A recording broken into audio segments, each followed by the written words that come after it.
be seated.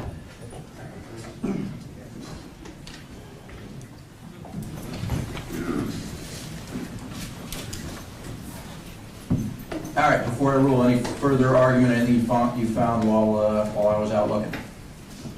Judge, the only thing that I would cite the court to is 701 and 702 as far as testimony of experts.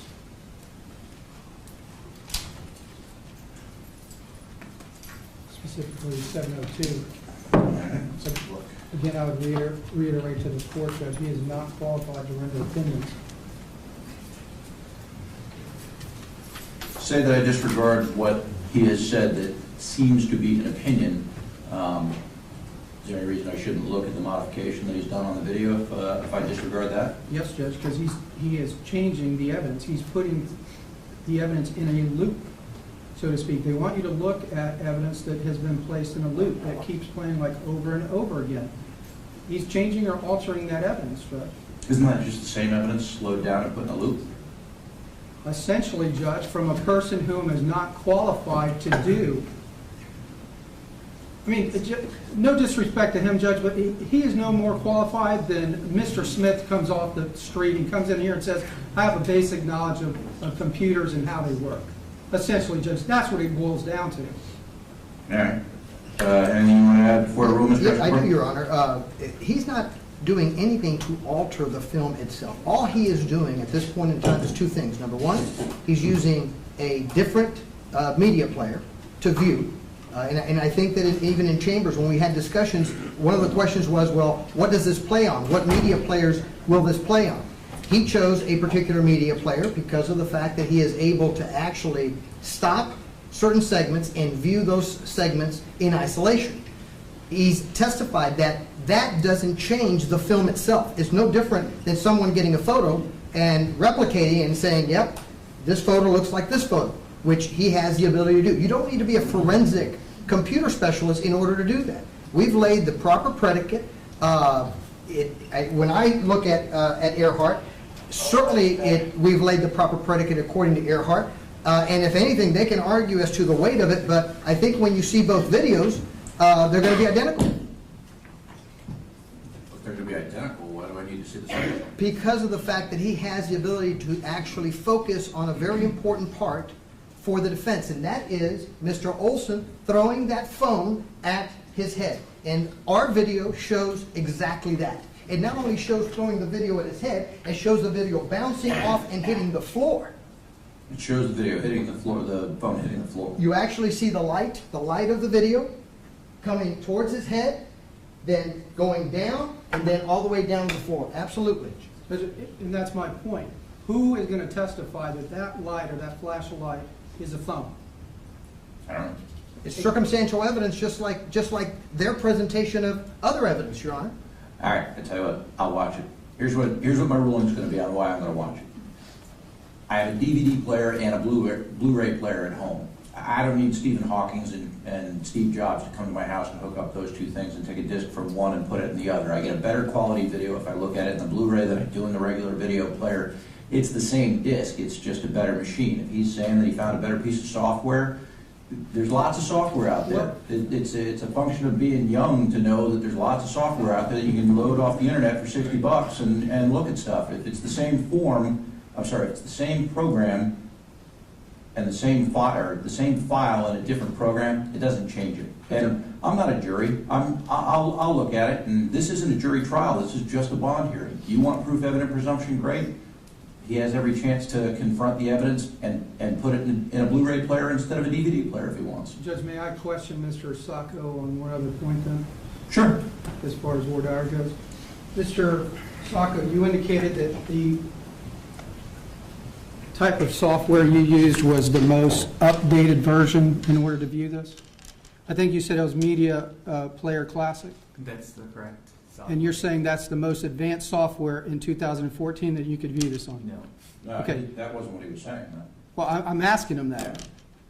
No, I don't know that for sure. Okay. Do you know that the Media Player Classic was released May 29th of 2003? So to answer that question. This is a separate question, Judge. Overruled, and he said that either. Did you ultimately watch this on Classic, or did you put it in something else? Ultimately, it would be played in Classic. We played in Classic. Okay. All right, so are you aware of the fact that Media Player Classic, the initial release was May 29th of 2003, 11 years ago? That sounds correct. Okay, is that what you were watching this in? Yes. And you're saying that's the most advanced version that you could apply to this? I'm not saying that. Okay. Overruled, and Mr. Escobar, I'm listening to the question and the answer, I promise. I'm listening to all this stuff, all right? Is there other technology that is far more advanced than Media Player Classic from 2003 in order to view this? It's very possible. Well, I'm asking you. You're the one that has all this knowledge about computers. I'm sure there's other ones out there. This one in particular had a few features that were very helpful in playing this video the way You couldn't find any from 2013 or 2014? it didn't matter to me, the year. Okay. That one So, worked in- if I understand you correctly, you're relying upon technology that came out 11 years ago. It's also been updated, and it's When was it updated? Tell us. I don't know that for sure. Judge, again, I would renew my objections. He's not qualified. He's not qualified to change the videos. He's not qualified to tamper, or whatever you want to call it, Judge. Put it in a loop. He's not qualified to do this, Judge. I think it's misleading the court. All right, I think, Judge, if I might, I understand what the court's doing it, and that's fine. The problem is that because we have a lot more to do in this case, and it's bothersome that there's not been reciprocal discovery. We're seeing this for the first time after the court has said, give them the tape before we even file a charge, give it to them right away. They've done something to this that obviously, I'm going to say done something to it, they've changed it in some fashion or put it in a form for them, and we didn't have any opportunity to look at it. So we're kind of playing catch up on this as to what it is. It may not make a difference in the ultimate decision the court makes, but I think as we go to the future here, we shouldn't be confronted with this kind of stuff. well, in the future, all the discovery rules are going to be enforced vigorously, so I'm promising that that's not going to be a problem.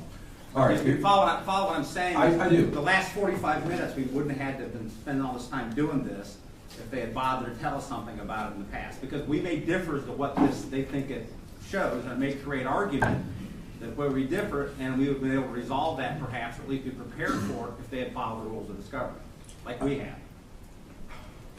I'm not finding a discovery violation on either side, and I think both sides thus far have been very generous in the way that they've conducted themselves, and we're going to continue down that road. I'm going to take a look at the video now if that's what you want to play. I do, Your Honor.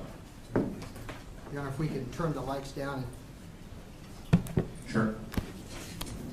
If we could, yeah.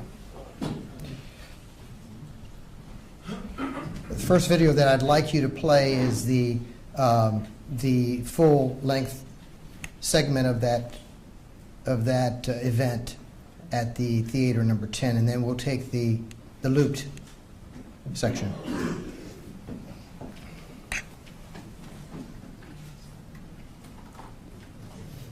And I'm going to be asking you to stop it at frames starting at the second 24.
Stop it at each segment.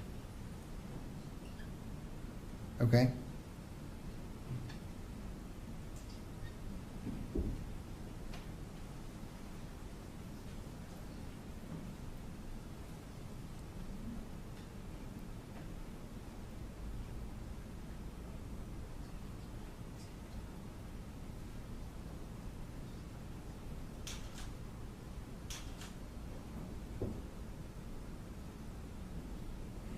Let it continue.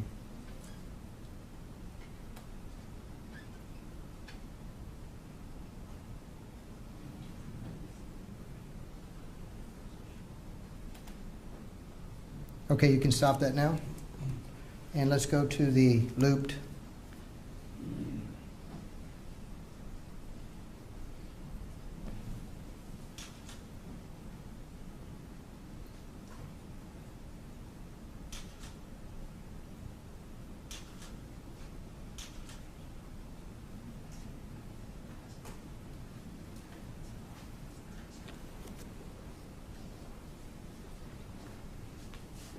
May I approach the witness just briefly? Did we try to capture also this area right here, right before the light is shining? Yes. And the light that we are talking about is the light that comes here and then finally goes down lower. Yes.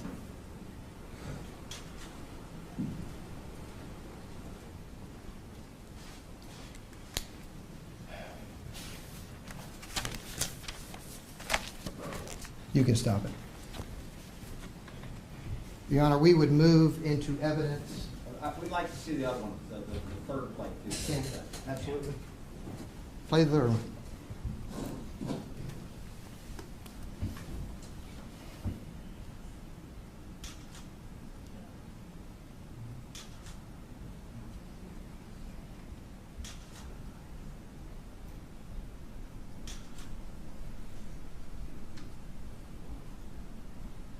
Okay.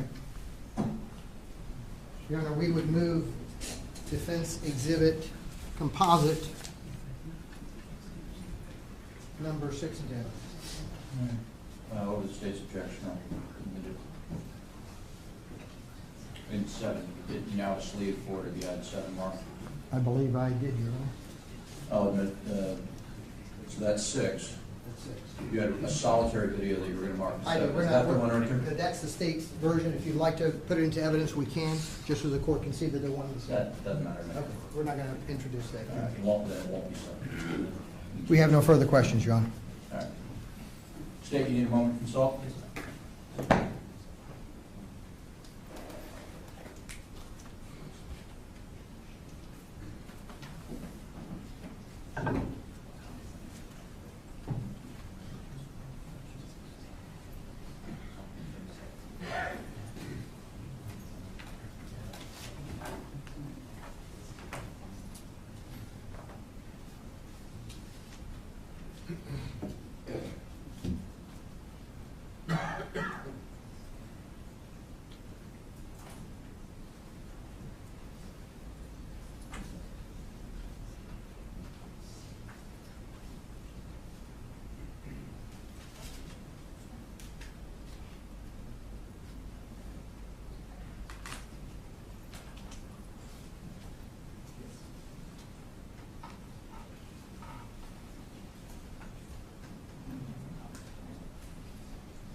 May it please the court.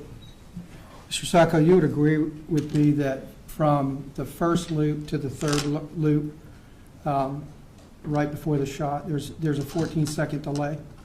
Yes. Okay. I have no further questions. Any redirect? Yep. Mr. Sacco, the downloaded video that you downloaded from the hard drive, Yes. is there a 13-second delay? In the main file, no. Okay. What does it show on time? Can we play it? Yes. Okay, let's play that. That's the government's evidence, correct?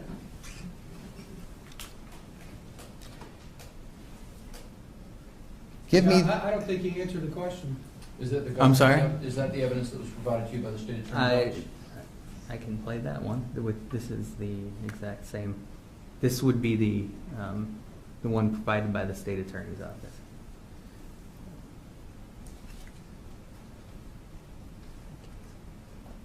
and Nick, what he's talking about, I'm talking about the hard drive one. Is that the top one? Yes. Okay, that's the one that I want you to play. That's what was provided by the state. Okay. The hard copy on the hard drive. There you go.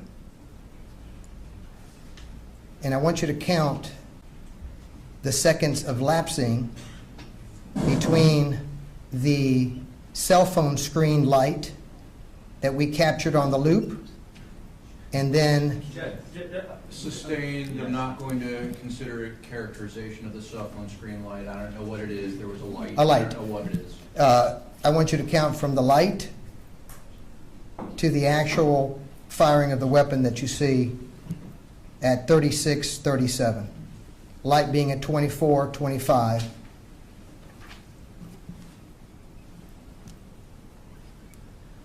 May have to fast forward it a little bit. Fast forward to the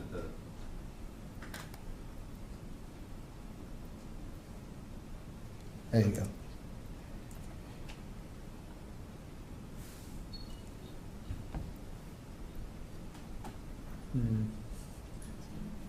It's not playing properly.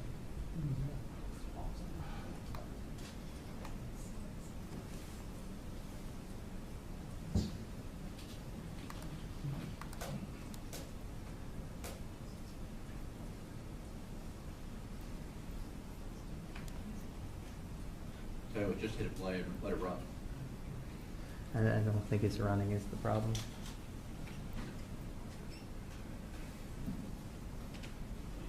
If you want to do the other video, the actual disc that state gave you, you can do that as well.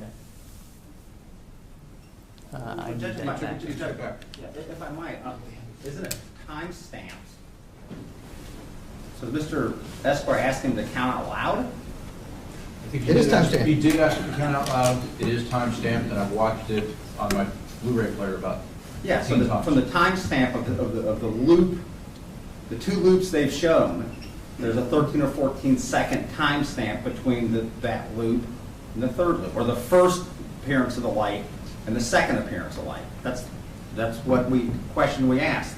Okay. Do they disagree with that? I think he agrees with it. I agree with that. Okay, That's so what we're we- all on the same page. We don't agree on that much. Where everybody's on the Why same are we page. asking these questions? Well, because they were insinuating that somehow there was some missing film, and there isn't. That same 13 seconds appears on theirs. I don't think they were. They were just asking to confirm that there's 13 seconds. That's And the there is. wrong view. Mr. Sacco, that's fine. Yeah. Yeah, we don't need to cut that. Just close that.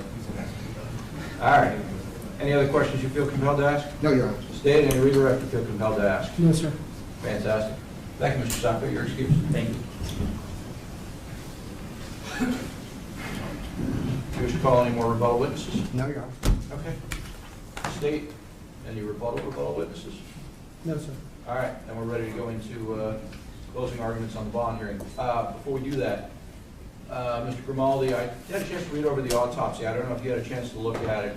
I looked at it closely for any personal information that could in any way be necessary to redact. I didn't see anything that jumped out at me. Again, I'm looking at it as a dispassionate third party. Is there anything that you want redacted specifically? Yes, Your Honor, it was slight. It was just his date of, it was just his age. It's age. Yeah, as an identifier beyond anything else. It's not already, state of birth's not already public record. I mean, I'm pretty sure it is, but if you want it, I'll have it redacted and we'll introduce 2 copies. Judge Phelan, if I may, the only other matter on that would be his name, and I understand how, practically speaking, that might be awkward, but under Florida Statute 119, public record victim identification information would be redacted, if you're looking for things to redact. Okay. And that's why the age is. We have a form here, Judge, that we've highlighted some of the things we suggest on, if you'd like it. let's do that. Show it to Mr. Escobar. Yep.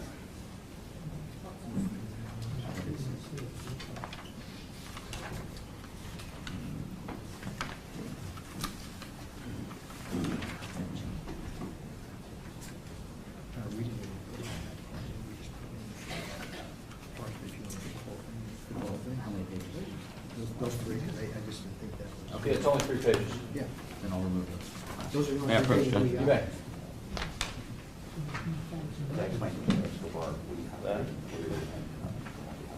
Your Honor, can we see the other pages, because we didn't get that in discovery. That was the first time that I was able to get these other pages. Is there any lawful reason I shouldn't let them see them?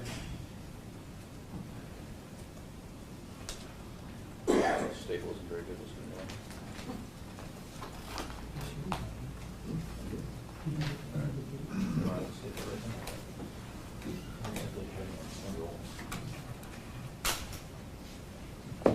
All right, you okay with the redactions, Mr. Escobar? I am, Your Honor. Great. If I may have just a second. All right. So this will be the one that's sealed. Your Honor, we would like the remainder 3-page to make that report complete. It's been redacted as well, and we have no problems with the areas of redaction. Does the remainder 3 pages in some way, They've redacted that part. I guess they thought that they'd given me the whole report, and so they went through that portion as well. okay?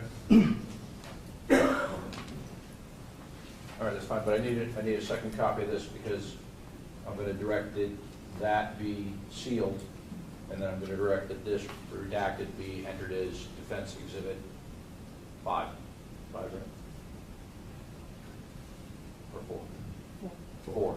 So this will be 4 redacted, so I need a complete copy for 4 to be put redacted, in the original form in the sealed portion of the file. That's Courts 1. So, unless you want to waive sealed portion, or we just only go with redacted. I think it should only be redacted. There's no reason to seal any of it. Great, we'll do that then. We return that. That'll be the one that goes in, and we're going to black mark over all the stuff that's highlighted. Okay. So I'll direct you to take a black marker and go over all the stuff that's highlighted. You want your tag. Anybody shred this for you? Or somebody else going to take care of shredding this? That's fine, Judge, you can shred. I'll shred it. All right. State, before we go into closing, how much time do you need to prepare? 10 minutes? You ready now? Yes, sir. 10 minutes, or you ready now? We're ready. Okay, great, let's do it. Before we go into closings, Mr. Grimaldi, you've talked to your client, she doesn't want to make a statement prior to making the decision on bond. Correct, Your Honor. Is she going to want to make a decision, a statement after I make the decision on bond? All right. Mr. Escobar, it's your motion, so you're going first. Why should I grant your client bond? If I should grant your client bond, under what conditions would you recommend to the court? Your Honor, my client has been a lifelong member of Florida, the majority of his life here in the surrounding communities of Pasco County. He has led an exemplary life as a law enforcement officer, and not just a law enforcement officer, but a decorated law enforcement officer, where his primary duties and exclusive duties as a law enforcement officer has been to protect the public in the state of Florida. He's got 2 children, a lovely wife that he's been married to for 46 years. He's had a great career as a law enforcement officer, but also as a great career as a director of security for Bush Entertainment. As you heard there in the audio tapes of predominantly his wife, he has never had a shooting as a law enforcement officer in his entire career. However, as you learned from individuals that came before you, he was selected by the chief of the Tampa Police Department in order to start and develop and train their most selective force, and that being the tactical response team. This is an individual of principles. This is an individual of integrity. He is a church-going man. there is absolutely no reason to believe that Mr. Reeves is a danger to anyone in this community or any other community. As all the witnesses have told you, they likewise don't believe that he is a danger to the community or a risk of flight. He lives in Hernando County with his wife. He owns his home. This is his retirement home. This is where his daughter lives. This is where his granddaughter lives. The ties are incredible.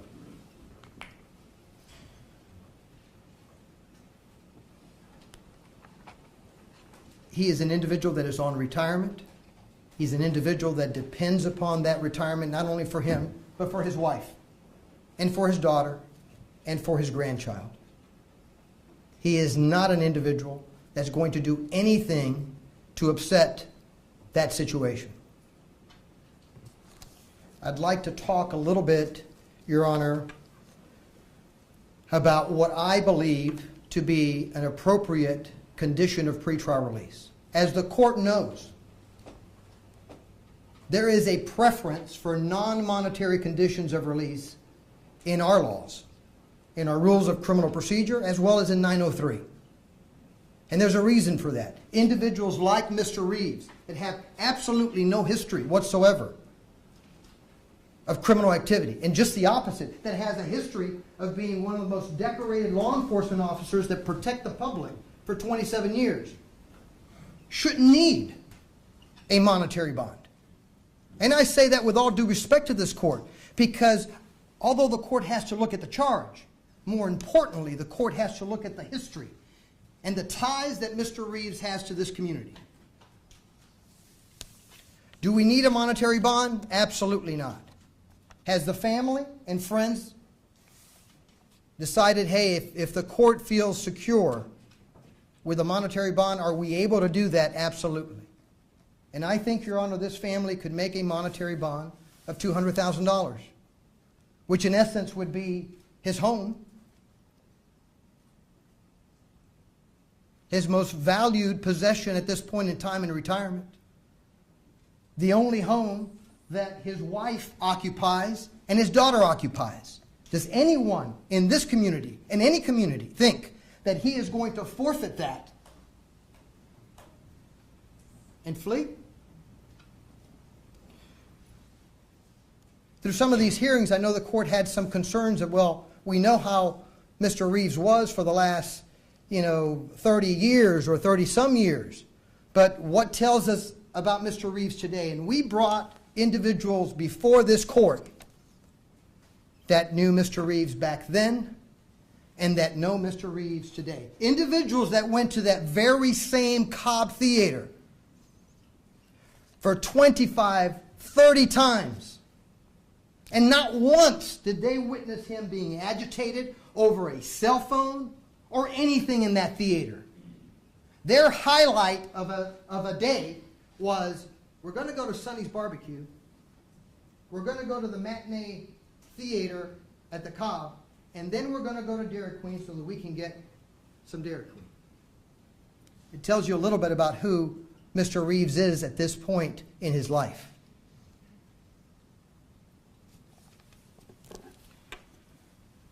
There's other options for this court. The court could order him in a sort of house arrest, monitor or no monitor, public or private. Have you already secured a monitor company if I order that? Your Honor, I know that I have a monitor company that would be more than willing to do that, but I have not been presumptuous enough to go out and select that service without this court hearing this court's order. But there are private, there's Roche bail bonds, which I have worked with on numerous occasions, that I am certain would be more than willing to do a monitored program with Mr. Reeves. Have you used the monitor in the past? I have used the monitor in the past. Okay. And these are responsible sureties that would answer to this court under any conditions. The court can place restrictions on where he can go. We've told the court already that there are no weapons in Mr. Reeves' home. He is 71 years old. He could live in his home without going anywhere. He's 71 years old. What assurances would I have that he wouldn't have any weapons after he got out, though? Your Honor, you could have his assurance and you could have his son's assurance, who is a Tampa police officer with no blemishes on his record, that will tell this court that he will himself make sure that Mr. Reeves has no weapons in his home at any time. And if that means every day, unannounced, coming over and searching his home, that's exactly what his son would do. His son was the first one, Your Honor. His son was the first one at the Cobb Theater that actually held on to Mr. Oulson and applied pressure to his chest. Mr. Reeves' son was the first one to do that. I don't know that because that wasn't something that was testified to, and I'm not going to consider that. I'd like to consider, though, do you have a list of all the firearms that Mr. Reeves owns? And I'm not asking for you to read it out loud in court, but do you have a list of said firearms so that if I were to direct that the sheriff's office were to secure those firearms in their safe evidence room or wherever else they felt appropriate, that they would be able to take control of those weapons prior to him being released? Yes, Your Honor, his son does have that list. Okay. I'd like to talk about the facts of this case because I don't think that the proof is evident and presumption great. The government brought some lay witnesses here before Your Honor, and those lay witnesses were all over the place as far as their testimony. Let's talk about each one of them if we can. We had Charles Cummings that came before Your Honor, and he indicated that he was there at the Cobb Theater, and he was pretty candid that, yes, I've got bad vision without my glasses, and he indicated the one thing that I think was monumental in this particular case. And he said, yes, I looked over, and I saw Mrs. Oulson holding Mr. Oulson back. He said, that's when I felt maybe I need to do something. Obviously, he didn't have the opportunity. But that's a state witness that's telling this court that he realized that that episode had gotten to the point where he himself felt that he needed to intercede. Clearly, Mrs. Oulson, by her own testimony on the recording, says, I had my hand on his chest. And that's where she was shot. While she had that hand on his chest, there was only one shot in this case, Your Honor. For Mrs. Oulson to recognize that, hey, I better get up and I better put that hand on my husband. Remember what she said in that video. Men are hotheads. I disagree with that. That may be her assessment at the time of her husband. But Mr. Reeves is no hothead. And there is absolutely not one scintilla of credible evidence that he was ever a hothead in that theater. What did Mr. Reeves do when he tapped on that shoulder and he said, Mr. Oulson, turn your cell phone off. They've put the message on the screen. And Mr. Oulson looks at him and says, fuck you. Does he take matters into his own hands and goes into combat, or does he pull his weapon and shoot him right then and there? Absolutely not. What he does is he takes the responsible course and he leaves that theater to go advise management. The responsible thing that we would hope that every citizen would do in this great county. And remember, I believe it was Mr. Cummings that said, well, he was mumbling as he was going down the aisle, and he hit my back of my seat. Did you see on the video Mr. Reeves having to hold on as he's walking down the aisle? Even Mr. Cummings admitted, yes, tight space there. The mumbling that he was talking about was what Mr. Turner was saying, that when Mr. Reeves returned, he said, excuse me, sir, I'm trying to get by. Is that the attitude of someone that has ill will, hate, spite, which is required for the crime of second-degree murder? Excuse me, sir, I'm trying to get by.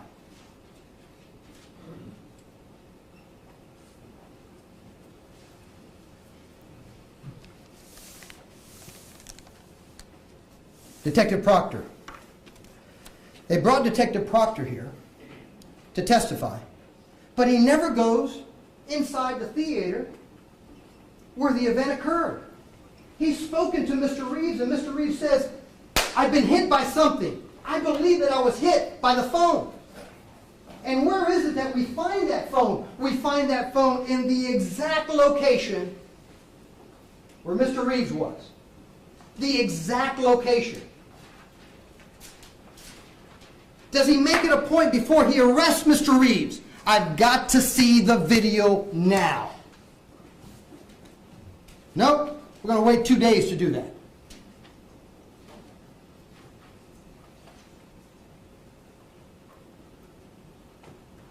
Well, now we saw the video. And that video clearly depicts a light. And you actually see a hand and a light coming in this general direction of Mr. Reeves. And you see it coming here and then going down in stages. And where does it end up, forensically, where does it end up after the shooting? That phone was right there. It's a... I'm going to object. That's a mischaracterization. It's arguing facts, not in evidence. There's absolutely no testimony before this court that that was a phone. None. It was testified to that a phone was found at his feet. I'll take that as my recollection. It was found at the base of one of the chairs, and one of your witnesses, Corporal Hamilton, testified that there was a phone at his feet. And I've got that in my notes. I read it last I night. understand, but I just want to make perfectly clear that there's no evidence that a phone was thrown in that video, and I think that Mr. Escobar has alluded to that. He's drawing inferences from what he saw, and he can feel free to draw whatever inferences he chooses. You can draw whatever inferences you choose, and I will make the ultimate conclusion as to what I think I saw, if I saw anything. Okay? Yes, sir. All right. And that inference is so strong for the following reason. We're going to go back to now Mr. Cummings. Because what does Mr. Cummings say about that cell phone? Remember what he said? Well, you could see the bright light of the cell phone as Mr. Oulson was holding it. He was holding it in his hand. You could see the bright light there of the phone. That same bright light you see flying at Mr. Reeves, coming down and landing on the floor. But Mr. Proctor wasn't concerned about that. Mr. Proctor doesn't know the weight of an iPhone, doesn't know the size of the iPhone, but the damage that an iPhone can cause by a 6'4", 200-plus gentleman flinging that phone at someone's head is incredible. But the phone wasn't that important that night or that day. But it sure was there at the scene the minute that Mr. Hamilton came, saw Mr. Reeves, and there it was. So this is not a throwing popcorn case only. This is throwing a deadly missile case. The speed of a phone by a 6'4" human being is pretty daunting. And especially at a 71-year-old man who has arthritis in both hands, arthritis in the bad back, and all the ailments that we've depicted in our motion. If he was struck in the head with the cell phone the way you're describing, though, shouldn't there have been a mark on it? Maybe, maybe not. Because we don't know. My phone has a rubber... Judge, I'm going to object as to the relevancy of his phone, Judge. Number one, how is it relevant? Number two, is he going to testify in this case? Is the court going to place him on the road as to his phone having a cover on it or whatever? He's arguing facts not in evidence. He's arguing common knowledge. I've got a cell phone and I've got a cover on it. He's arguing just common knowledge at this point. It's not, and there's not a jury here. So I want to hear his arguments. I'm going to want to hear your arguments, and so tell me. And Your Honor, phones have covers. Some covers are soft. The point here is, shouldn't Detective Proctor have been the one, he's the lead homicide detective in this case, to really analyze that phone and to tie it together, not 24 days from the incident, but that day, before he's put in handcuffs, before he's taken to the Pasco County Jail. And yes, I believe that certainly if you throw this, you can have both visible injuries or not visible injuries. But what comes even after that first light comes at Mr. Reeves' person? What happens? Does it stop? Is his assessment that he told Mr. Proctor, Mr. Proctor, I was scared to death. I could see this large man. I could see his facial expression. I could see his aggression. I could see, that was his words, I could see it wasn't going to stop. Did it stop? Did it stop? It didn't stop. In fact, just the opposite. We see on their video, Mr. Oulson going right up to, and again coming at my client. Now let's think about aggression and the escalating pattern of someone in a theater, because that's the way we have to assess the factors. You remember, decorated Deputy Chief DePaulis, second in command, all those years in the Tampa Police Department, was also the co-founder of the tactical squad.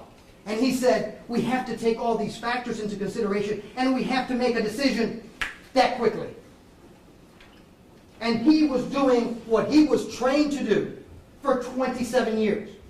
Mr. Garcia is not trained to do that. I'm not trained to do that. Mr. Michaels is not trained to do that. But I can tell you by the evidence in this case that Captain Reeves was very qualified in making that assessment. And he was in the best position to make that determination whether at that point three things were happening. Number one, he was going to be seriously injured.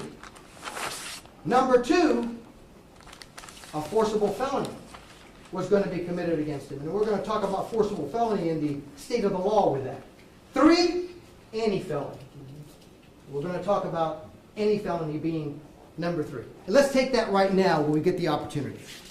I outlined for the court the law concerning the use in self-defense of justifiable deadly force. And let me read to the court 782.02, which is found in the homicide section of our statutes. And it says, the use of deadly force is justifiable when a person is resisting any attempt to murder such person, or, this is the big one, to commit any felony upon him.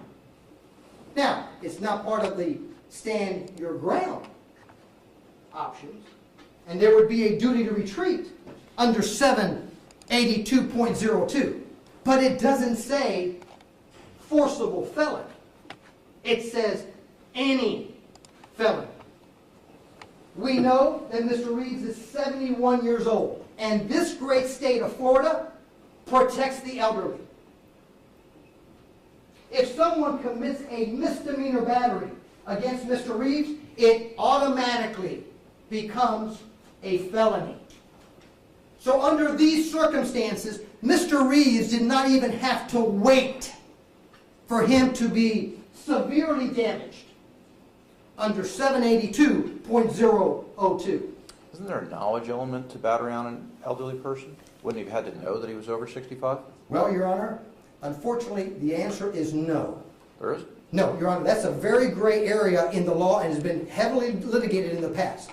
But what we have to remember is how close was Mr. Oulson from Mr. Reeves? Does he look like he's a day or two younger than 65? Let's assume that the court were to rule in that fashion. That's what's happening. That's what's happening. He is under the impression at that point in time that he is, at the very least, going to be battered. His own testimony was it was beyond a misdemeanor battery, that he was going to be seriously injured by this gentleman. Why? He had no means of protecting himself. He couldn't use his hands against a 43-year-old, 6'4", 200-pound individual. What did Vivian say? She was so scared she turned away. His wife right next to him. Elderly, health problems. Was he just assessing his situation? Was he assessing his situation and his wife's? Of course he was. 46 years married to this woman and loves her dearly. 776.012, which is the stand your ground. And it deals with the issue of, same thing, serious bodily injury or a forcible felony. And I will tell you that the district courts of appeal of this state have had some real problems with the definition of what is a forcible felony. And we have two Supreme Court cases that I believe the government cited. Actually, they cited one, but there was an earlier one that came about, where the Supreme Court tried to define what forcible felony was. And there was two long opinions dealing with, well, how do we do that? And do we do that strictly by an elements approach, or do we do that by the actual physical act? Yes, to the court, that for a self-defense, because it's Mr. Reeves, they were applying that forcible felony rule in those harsher, if they, no, I think it was the violent criminal. So the context of those Supreme Court cases were such that they went issue, with the exception whether a trafficking in narcotics was a forcible felony. And the court said, not all traffickings, because I am sure that the court felt how the issue of whether it was forcible or whether it was not forcible. The court was clear in those opinions to say, you know what, if a battery is committed, and it's committed with any degree of force, yes, it could be a forcible felony on a battery of Leo. It could be a forcible felony on someone that's 65 years of age or older. But we're not willing to go there. We're going to define forcible felony by an elements approach, and that is it. I suspect there's going to be a great deal of litigation dealing with this issue in the future. Self-defense. His testimony that he gave immediately after this incident, recorded after someone read him his rights and said, Mr. Reeves, anything you say can be used against you in the future, is uncontroverted by any credible evidence.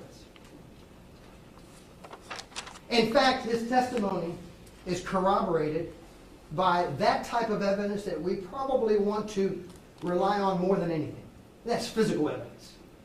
It's that physical evidence that doesn't have the ability to be persuaded by things in life that shouldn't really entertain someone's opinions and desires. I know that there was individuals in that theater that were heartbroken over what had happened. I know that Mr. Cummings, Mr. Friedhoff, Mr. Hamilton, Mr. Turner, they witnessed this. They tried their best to help Mr. Oulson. And so there is a sense of wanting to help Mr. Oulson, not only then, but thereafter as well. This was a dark theater.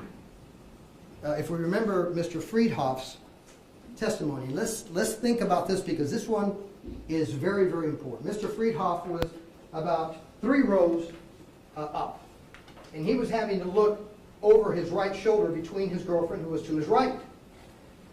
And he indicated, I was looking back, and I was able to see Mr. Oulson's cell phone on his lap.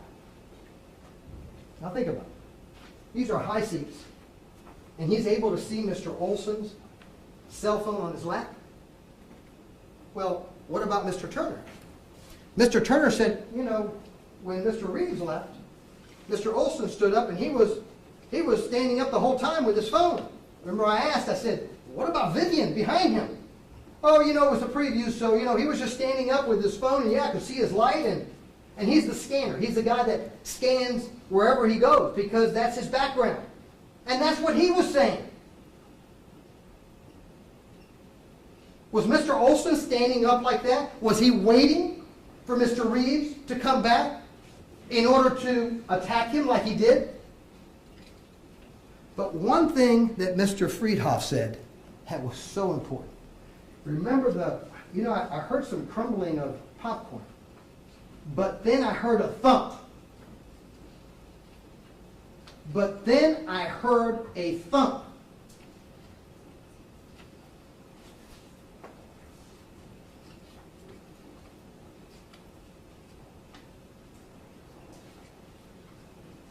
Consistent? Of course it is.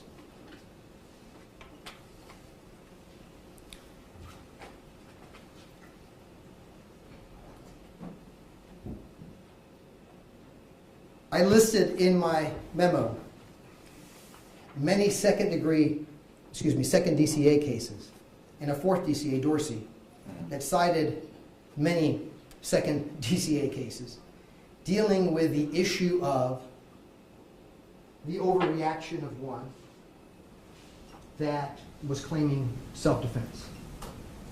Not one of those cases was addressed by the prosecution. And there's a clear answer to that. They couldn't. Those cases are rock solid. Those cases tell Your Honor that under these circumstances, at best, what they could do is maybe charge manslaughter. Not that they'd get a conviction, but that the factual basis in order to make that decision, at best, if that's their theory, supports a charge of manslaughter. They've proven not one scintilla of ill will, spite, hatred. And all those cases talked about, you can't develop those in a short period of time. I know Your Honor read those second district cases. I know Your Honor read the Dorsey case. I did. They were extremely on point. They were right on point. And the only cases that they actually cited were cases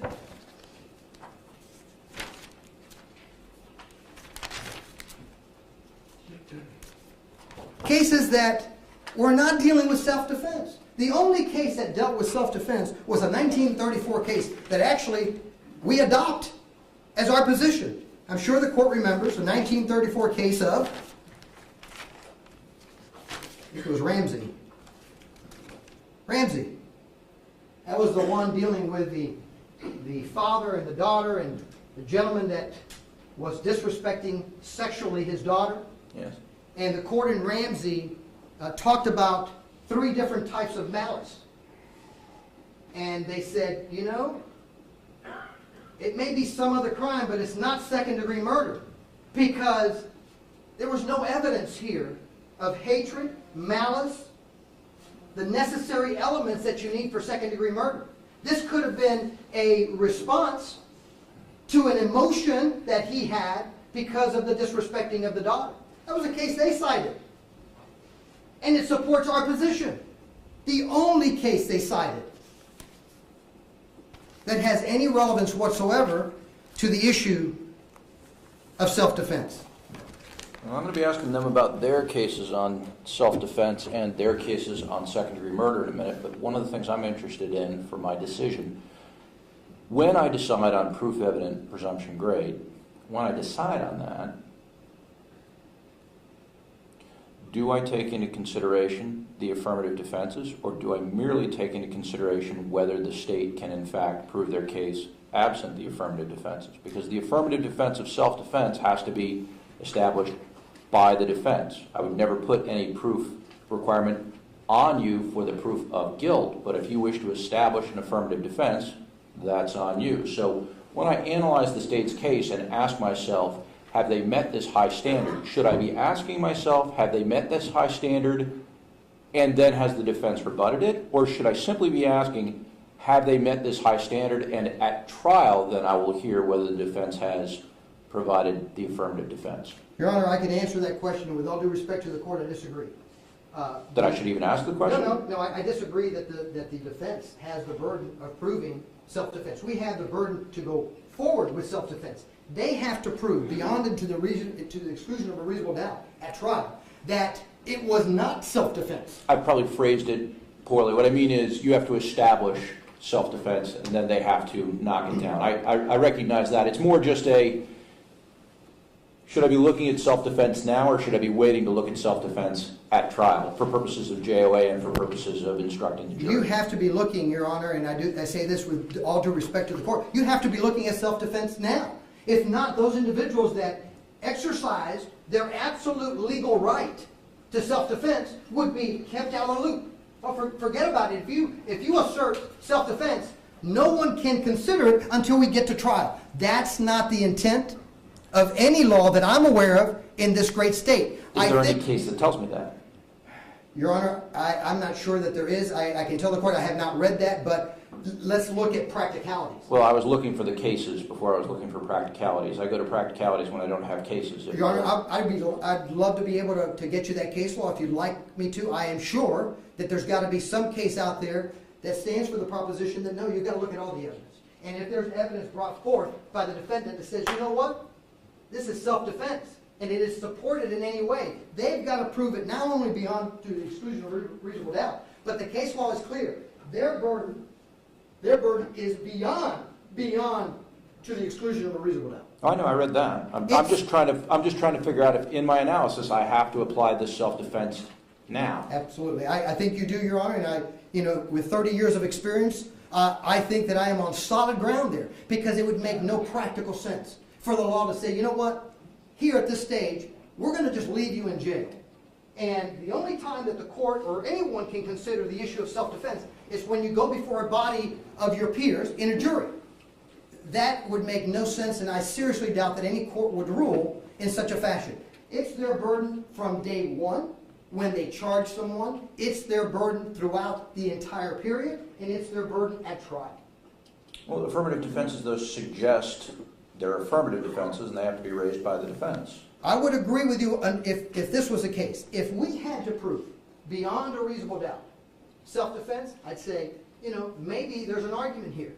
But that's not what the law says. The law says all we have to do is introduce some evidence of self-defense. And in a trial, it shifts right back to them, and now they have that ultimate burden of proof beyond and to the exclusion of a reasonable doubt. Okay. And here, it's even beyond that. Well, that's why we're talking it through. I like to get both sides' input, and I'm going to get Mr. Garcia's input on that. How about this? Is the stand your ground statute that place that you could go requesting the immunity of the court prior to going to a jury? Is that a mechanism that the legislature is now built in as your outlet prior to trial? It has, Your Honor, and the beauty of both 782.02, which is not the stand your ground, and 776.012 is that the law doesn't say that the only time that you can use deadly force is if someone actually pulls out a gun. And so if they pull out a gun, you can pull out a gun, or if they pull out a knife, you can pull out a knife. That's not what the law says. The law doesn't even mention what that person has to do in order to create that fear. The only thing and the most important thing that the law does create is it says, you know what? If you're going to judge this gentleman on the issues of self-defense, you're going to be stepping in his shoes. And that reasonable person has got to say, okay, I'm a reasonable person, but I'm a reasonable person that's 71 years old. And I'm a reasonable person, but I'm a reasonable person that has arthritis in both hands. And I'm a reasonable person, but I'm a reasonable person that has arthritis in the back. And you know what? I'm a reasonable person, but I am sitting in a theater that it is dark, and this gentleman is coming over the back of the chair. That's what we have to do with the law of self-defense. It is not playing Monday morning quarterback. And the reason we don't play Monday morning quarterback under those circumstances is when you're looking at that Monday morning play, you have a better advantage. You may be looking at it from the cameras that are high up on the field. And so you're able to see what Tom Brady can't. That's not the law of self-defense. The law of self-defense here is we don't go to those cameras, we go to him. And we have to take him as an experienced 27-year veteran that has been highly trained to look at the dangerous factors that could result in his serious bodily injury, death, or, under 782, any felony. Well, here's what it says in the transcript. It's not the transcript. Here's what it says as I sat and quietly and tried to write as quickly what he was saying. when he was being talked to by Detective Proctor, he said, I couldn't take that ass whipping. Exactly, but he also said, I thought I was going to be seriously injured, and I would beg the judge, listen to that audio again, because it's right there.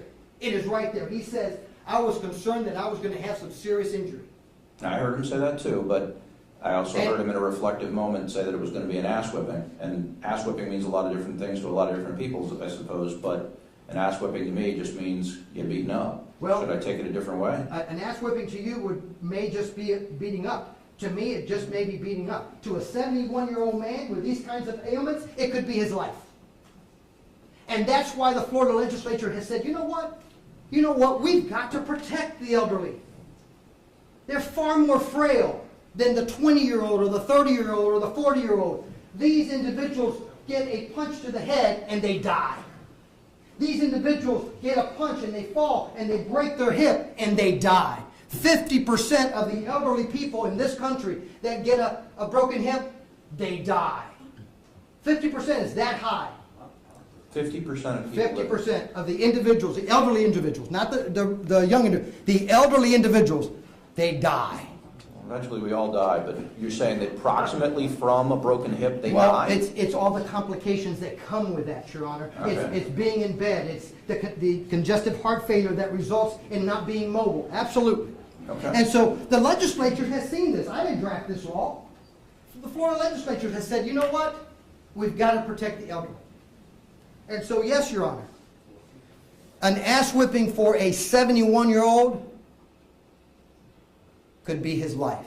If we were here and he had not pulled that gun and he had been hit and he had died, we'd all in this room be saying, Mr. Reeves, 27 years on the force, commander of the tactical squad, you had a weapon in your pocket and you didn't realize that your life was in danger? That's what we would be saying today. That's what we've said for many fallen officers in Hillsborough County. That Officer Roberts, who approached that homeless man, the homeless man with the cart, that nobody thought was dangerous. You know, this is objectionable. Okay, you can't. That's apples and oranges, and it does disrespect Officer Roberts. No, it's All right, look, move on. I will. I get what you're saying. People are unpredictable. Your Honor, I certainly think that with the family support that Mr. Reeves has in this community, with his history of being nothing but an incredible public servant, that he is not a danger to the community. He is not a risk of flight. He is going to have his day in court. But he needs to have this time outside of the Pasco County Jail so that he can assist his lawyers with this defense. The evidence that we've brought before you, Your Honor, creates incredible reasonable doubt. Incredible reasonable doubt. Not one of the state's witnesses really coincide with the other. And then if you listen to Ms. Oulson's statement, she says, my husband didn't curse, my husband didn't hit anybody, my husband didn't do any of that. Please listen to her tape again. She says her husband didn't hit anybody, didn't strike anybody. The only thing he says, hey dude, what's up with you? Or what's wrong with you? And what do we see on the video? Just the opposite. Not one single witness that they presented before this court is credible. And not credible because they're bad people, Your Honor. They're credible because they witnessed an event that was very traumatizing. And I think that certainly in their heart they want to do everything that they can for Chad Oulson. But fortunately, the facts of this case, the cell phone, spells out the video, the light, corroborates the statements of Curtis Reeves. I'd ask the court to consider pretrial release.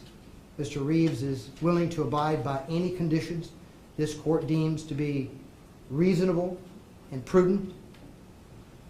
And I respectfully ask the court to consider those and allow Mr. Reeves some form of pretrial release, monetary or not, until we're able to go to trial and prove his innocence.